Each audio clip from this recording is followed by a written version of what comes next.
इस खबर के सह प्रायोजक है paradise collection and shoot store, railway station road, Lalitpur.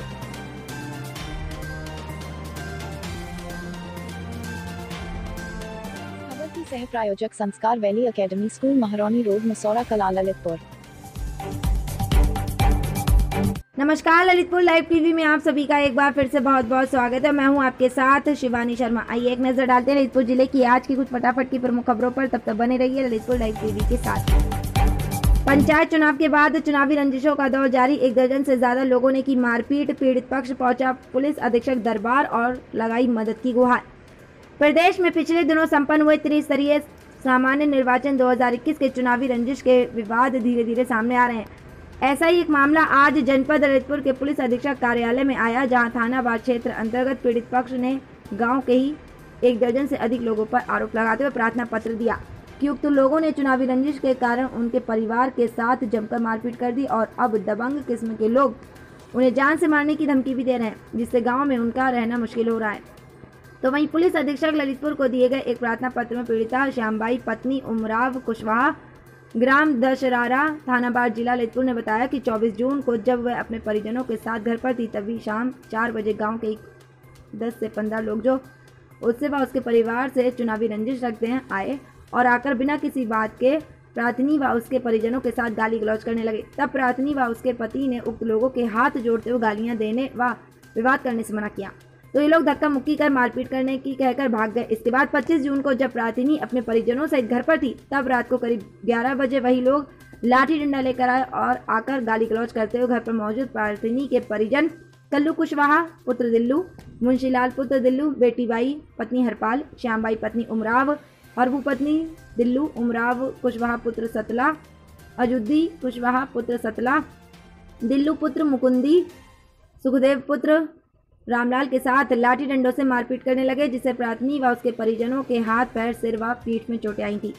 एवं विपक्षी गढ़ प्रार्थनी के मकान के दरवाजे व ट्रैक्टर भी क्षतिग्रस्त कर गए थे, जिसकी शिकायत करने जब वह अपने पति के साथ थाना बार गई तो उसकी रिपोर्ट नहीं ली गई। पीड़ित पक्ष ने पुलिस अधीक्षक से आरोपियों के खिलाफ कानूनी कार्रवाई करने की मांग करते हुए अपनी जान माल की रक्षा की गुहार लगाई है। ललितपुर लाइव टीवी के लिए पंकज रैगवार के साथ महेंद्र सिंह बुंदेला की रिपोर्ट। साहब जसबंद ने मारा मुझे दिन में, और राजी राजा ने मारा, सन्नू और उनके सौरभ हैं और बिट्टू राजा हैं। सारे चारों लोगों ने हमें दिन में मारा है, रोहित है सर। और हम रात में बिल्कुल रह नहीं पा रहे हैं सर। हमारे 4 दिन से तो लोग घर है नहीं है साहब, रह ही नहीं पा रहे, बिल्कुल भाग रहे हैं इधर उधर। और किस चीज पे विवाद है, क्या है पूरा? कोई विवाद नहीं है, चुनाव का विवाद है। कोई हल्का कोई समझ में नहीं आता है कि क्या इनका वो होता है। किस बात पे मारपीट भैया? साहब कोई बात ही तो ठीक ठिकाना नहीं है सर कि क्या है, हमारा तो सर कोई मालूम नहीं है। कितने लोग हैं आप लोग हैं? हमें तो साहब गल्लन है 8-10 में। तो विवाद नहीं मालूम किस बात पे मार? विवाद तो सर कोनो विवाद तो हमें बोलेंगे कोनो दिख लिया कहने क्यों। गाँव के प्रधान हैं धनीराम कुशवाहा। जो लोग जाते हैं थाने वाले कोई नहीं सुनता है, न दरोगा कोई सुनता है, और जो है हम फोन लगाते हैं तो साहब कोई सुनवाई नहीं करते हैं। थाने वाले ने इनकी रिपोर्ट नहीं लिया है। 8-10 लोगों को इनको दिन में भी मारा और रात में भी मारा। इनके पूरा मकान ठकान तोड़ाए, दरवाजे तोड़ाए, ट्रैक्टर में टीवी में भी सब तोड़ाए साहब। किस बात पे विवाद हो गया, क्या है मामला? केवल इस पे हो गया है साहब के जो है दारू मारू पी के और मामला हो गया है। किस बात पे मामला भैया? क्या इसलिए कि जो चाहे चुनाव की रंजिश से समझ लो चाहे कैसी, तो बस इस पे हो। इनके जो घर गया फिर मारपीट कर दिया। क्या क्या नुकसान हुआ है आपको? सब ट्रैक्टर तोड़ा रहे, लाइटें माइटें गेट में सब तोड़ा रहे, टीवी पंखा और जो है जो मकान सकान। तो वहाँ थाने गए थे, वहाँ क्या हुआ? थाना न करेगा, कोई सुनवाई नहीं कर रहा है, बिल्कुल कोई सुनवाई नहीं। हम तो साहब 100-200 बार फोन लगा लेगा। वो अबे कौन सो अबे सामने आपके लगा के बता रहे हैं कि देखो साहब उठा रहा हो क्या नहीं। लेकिन जो जात पाती है दरोगा, जो पूरा जात पाती काम कर रहा है वो करते, हम तो जात पाती काम करेंगे, हमारा कोई कुछ नहीं बिगाड़ पाएगा। एक मोटरसाइकिल साहब थाने रख लिया, मारपीट किया है इन लोगों को भयंकर, और दरोगा कोई सुनवाई नहीं करता है। ललितपुर जिले के थाना मंडावरा क्षेत्र अंतर्गत ग्राम सौरई निवासी एक परिवार ने पुलिस अधीक्षक कार्यालय पहुंचकर पुलिस अधीक्षक महोदय को एक शिकायती प्रार्थना पत्र सौंपते बताया कि उसकी पुत्री भी अभी कुछ ही दिन पूर्व शादी हुई थी और हल्दी का कार्यक्रम चल रहा था। और उनकी बच्ची अपनी सहेलियों एवं रिश्तेदारों के यहाँ से बच्चियों के साथ बैठी हुई थी कि अचानक गांव का बरादरी का एक युवक आया और उनके साथ गंदे गंदे कमेंट करने लगा, जिसका सभी ने विरोध किया और उसे वहां से भगा दिया। लेकिन कुछ ही दिनों बाद यह युवक दोबारा घर पर आधमका और परिजनों के साथ मारपीट की। आखिर क्या है पूरा मामला, देखिए इस रिपोर्ट में। ललितपुर लाइव टीवी के लिए पंकज रेगवार के साथ महेंद्र सिंह बुंदेला की रिपोर्ट। 21 तारीख की शादी थी। इसमें लड़की ने अपनी शादी में सखी सहेली बुलाई, तो सखी सहेली खाना खाई थी अटारी पे। इतने पवन नाम का लड़का अपनी समाज को हरवार साथ लड़कियों के पास धंस गया, तो लड़कियों को उल्टी सीधी बोल रहा था, तो लड़कियों ने हटा के हटते से नहीं हटे। हमारे रिश्तेदार देख रहे थे, उसको रिश्तेदार ने झाँकती करके बाहर निकाल के बाहर में जो झापड़ा मार दिया। तो इस जो गाँव से इसने बबला बढ़ा दिया कि हमारा मोबाइल छीन लिया, हमारा रुपये लुका दिया, 100 नंबर बुला दी रात के खाने के साथ खाने में। और फिर इनने का प्लान बांधो, 2-3 विदा हो गई, तो इन्हें 5 तारीख को हमारे घर में 25 तारीख को इन्हें प्लान बांधो साथी भाइयों में साथी घर करने। इसके घर में रामनाथ खुजान से मानने हैं। इन्हें 25,000 रुपया भरे थाने में, तो जी जुड़ में लेके आए 30 आदमी हमारे लोग हैं। लोगान से हमारी बहू हती, अकेले हम हते साथ, हमारी बिटिया थी, छोटी छोटी बच्ची थी, सब बच्चियों को फेंका फाँकी करी, बहू को झींका झाँकी करी, घर तोड़ आ रहे, फोड़ आ रहे, बर्तन तोड़ आ रहे, गेट तोड़ आ रहे, किवाड़ तोड़ आ रहे, नाच पानी उठा ला, हम चिल्लाते रह गए। आपने इसकी शिकायत थाने में की थी? करी थी, सब कोई सुनाई नहीं करी। थानेदार ने हमारी लड़की ने बात की, तो लड़की को फटकार रहा था थानेदार, कह रहे थे हट तुम्हारा कुछ नहीं है। जी साहब के कप्तान साहब के पास आए। ललितपुर थाना जखौरा अंतर्गत ग्राम मनगुवान गांव के एक ग्रामीण परिवार ने जिलाधिकारी को ज्ञापन सौंपते बताया कि विगत दिनों होमगार्ड में तैनात एक सिपाही ने जबरन उसकी जमीन पर कब्जा करना चाह रहा है। जब उसने इसका विरोध किया तो पहले उसके साथ मारपीट की गई, जिसमें वह घायल हो गया, जिसकी शिकायत उसने थाने में की, तो थाने में कोई सुनवाई नहीं हुई, जिसके चलते वह जिला पुलिस मुख्यालय आकर पुलिस अधीक्षक कार्यालय पहुंचा और अपनी फरियाद सुनाई। इसके बाद उसको संबंधित थाने में पहुंचकर उससे उसकी डॉक्टरी कराते हुए मुकदमा दर्ज कराने की बात कहकर उसे थाने पहुंचने की बात कही गई तथा उसे कार्रवाई का आश्वासन दिया गया। पीड़ित थाने गया और अपनी डॉक्टर भी कराई, लेकिन मामला उल्टा उसी के ऊपर लिख दिया गया, जिससे परेशान होकर वह आज जिला अधिकारी की चौखट न्याय की गुहार लगाने पहुंचा है। आखिर क्या है पूरा मामला, आप खुद ही सुन लीजिए पीड़ित की कहानी उसी की जुबानी। ललितपुर लाइव टीवी के लिए पंकज रेगवार के साथ महेंद्र सिंह बुंदेला की रिपोर्ट। मेरी 25 तारीख को जो लड़ाई हुई थी, मैं यहाँ आया था एसपी साहब ने न्याय मांगने के लिए, तो मेरे को न्याय वो बोले कि आप जाइए, आप थाने पहुँचिए, आपको न्याय मिलेगा। तो मैं यहाँ से गया, वो होमघाट में है सर, जिससे मेरी लड़ाई हुई थी जयराम तिवारी हैं। तो मैं यहाँ से गया सर, मेरी डॉक्टरी हुई, डॉक्टरी हो के मन से आया, तो मेरे को ना रिसीवर दी गई, ना मेरे को कुछ दिया उनने कागज, कल आपको पंडित जी मिल जाएगा, आप जाइए, आपको न्याय मिलेगा। फिर इसके बाद मैं घर आ गया। घर आने के बाद उनको रविवार की उसमें शाम को उनका मुकदमा लिख दिया उल्टा हमारे ऊपर, और बोले कि कल जाओ। तो हमने कहा कि हमारी रिसीविंग दे दो, तो कल आ जाएगी आपकी रिसीविंग। आज हम फिर से डीएम साहब में आए हैं न्याय मांगने के लिए कि हमारे साथ इंसाफ हो। मेरी चोट है, मेरा ब्रेड कड़ा सर, मेरे को चक्कर आते हैं।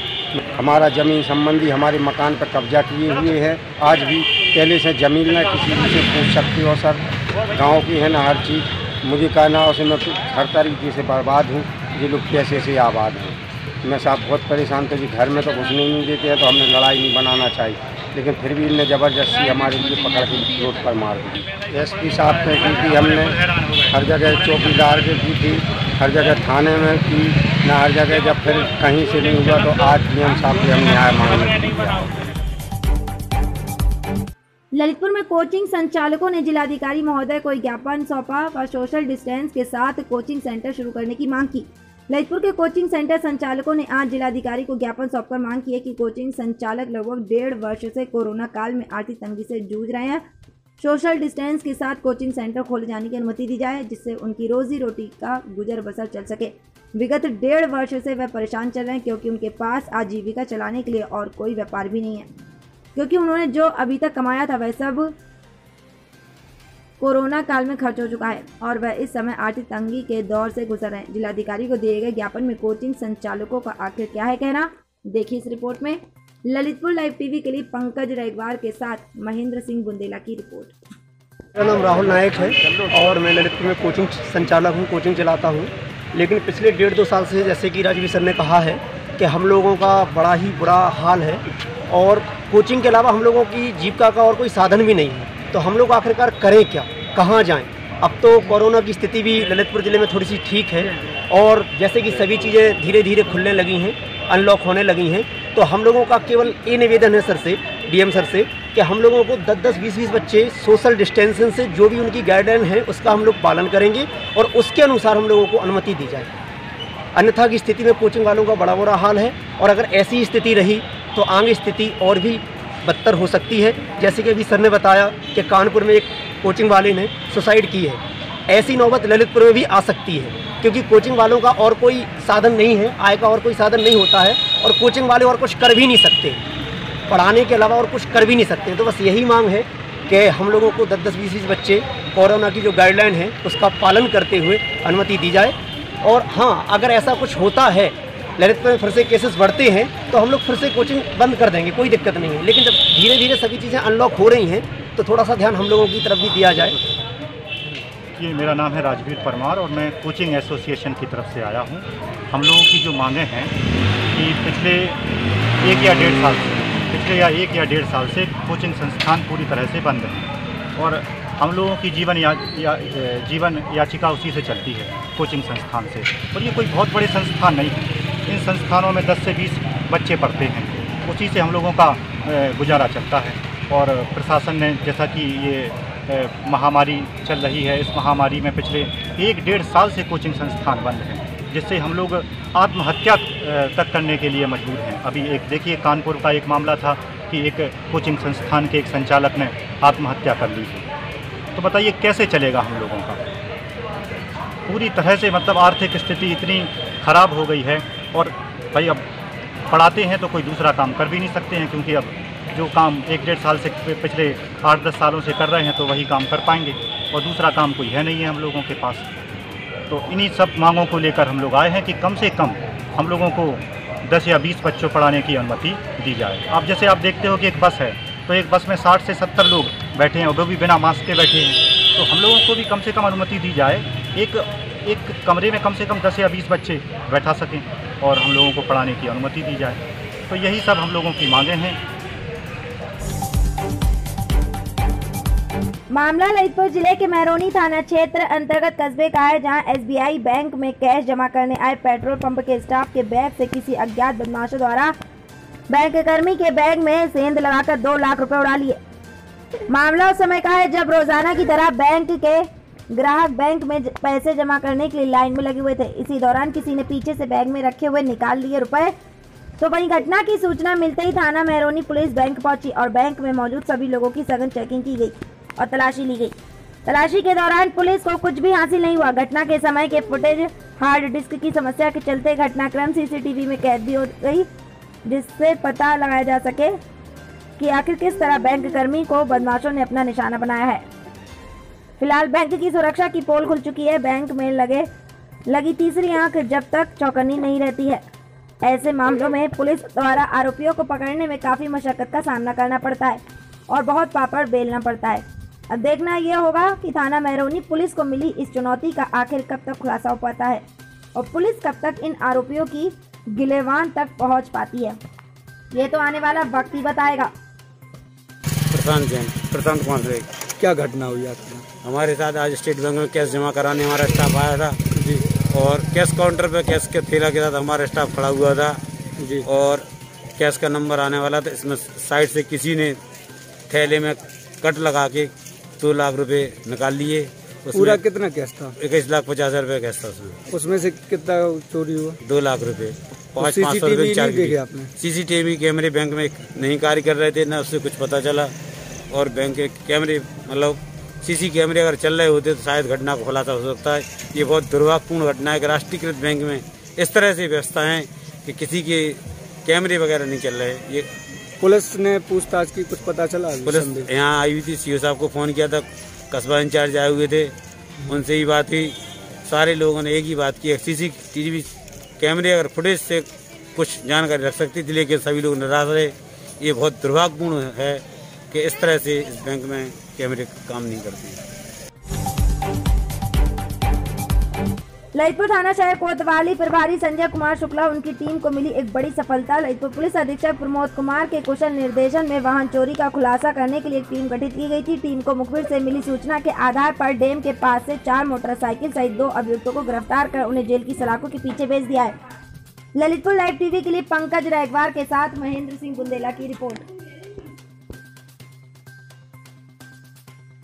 Subscribe now and press the bell icon. Never miss an update.